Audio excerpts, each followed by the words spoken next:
Alors dans l'exemple 2, on a un rayon lumineux qui vient dans l'air, qui rentre dans le plexiglas. On vous donne l'angle d'incidence, 30 degrés, et on va pouvoir mesurer l'angle de réfraction. On va le voir sur le schéma, mais il vaut en fait 20 degrés, et je l'ai déjà reporté ici. Donc vous pouvez mettre 20 degrés ici, on le vérifiera sur le schéma tout de suite. Et on vous demande l'indice de réfraction du plexiglas. Donc on va aller voir ça sur une photo. Donc vous avez donc le milieu 1 qui se situe là, c'est l'air, et là le milieu 2 c'est le plexiglas. Ensuite on peut tracer la surface de séparation entre le plexiglas ici et l'air, c'est ça. Et donc vous avez la droite normale qui est ici. Alors le rayon qui arrive c'est celui-là, d'accord. Du coup on peut repérer l'angle I1 ici. On remarque, mais c'est pas ce qui nous intéresse aujourd'hui, qu'on pourrait avoir ici l'angle, donc le rayon réfléchi avec l'angle de réflexion là, mais bon, c'est pas vraiment ce qui nous intéresse tout de suite, donc on va pas vraiment s'en préoccuper. Par contre, on voit ici le rayon réfracté, d'accord, et donc on a ici l'angle I2 de réfraction. Donc faites un schéma assez clair de tout ça pour pouvoir ensuite vous y référencer dans le cours.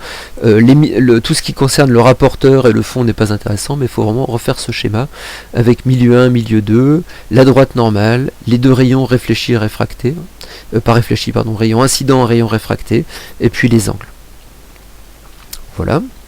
Et on va maintenant voir la résolution. Donc, comme tout à l'heure, je vous propose de poser les choses bien proprement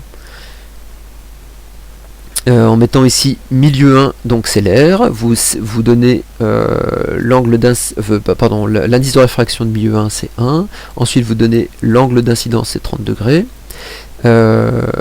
ensuite le milieu 2 c'est le plexiglas, vous donnez l'indice de réfraction du plexiglas, on ne le connaît pas, donc point d'interrogation, et I2 c'est l'angle de réfraction. Au fait, on va voir sur le schéma que effectivement on peut lire ici que on a un angle qui vaut 20 degrés. Alors c'est pas très lisible, mais bon, je pense que vous pouvez me faire confiance. Voilà. Ensuite, on a une seule inconnue, donc on va pouvoir résoudre le problème. On pose la loi de Descartes, N1 sinus C1 égale N2 sinus I2, et cette fois-ci l'inconnu c'est N2 ici, donc on va tout diviser par sinus I2. Donc je divise de ce côté-là par sinus I2. Alors pourquoi je fais ça? C'est pour isoler N2. Je divise aussi de ce côté-là par sinus I2. Et je vois que de ce côté-là et de ce côté-là, ça va simplifier. Du coup, j'ai isolé N2 égale N1 sinus I1 sur sinus I2. Il ne me reste plus qu'à faire le calcul. Et donc j'ai simplement remplacé N1 par sa valeur 1, I1 par 30 degrés, I2 par 20 degrés. Vous faites le calcul et vous allez trouver que l'indice de réfraction du plexiglas vaut 1,46.